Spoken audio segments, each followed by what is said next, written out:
I'm going to show you how you can fix the most common issue in Chromebooks.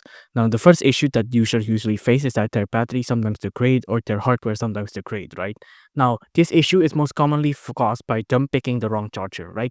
Chromebooks, there's a lot of models, and in turn, there's going to be a lot of charger that comes along with it as well. Make sure you're picking the correct one. You can see on the screen right now, I'm showing three different type of chargers. They're all very similar looking, but honestly, they're all very different, right? Because they have different cables, different adapters, different voltage power, and that could really mess up your Chromebook if you choose wrong, if it's the little things that usually mess them up, right?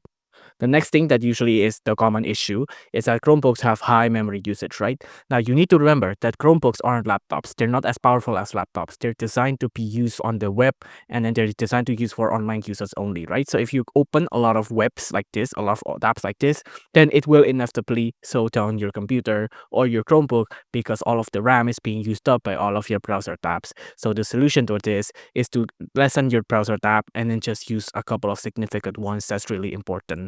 The last one that's usually the most common issue is that your connection is sometimes having issues, right?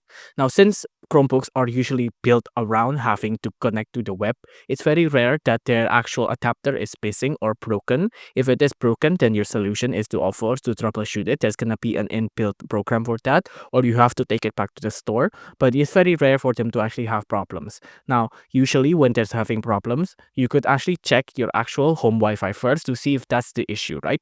Because sometimes, most of the times, that's the issue and not your Chromebook.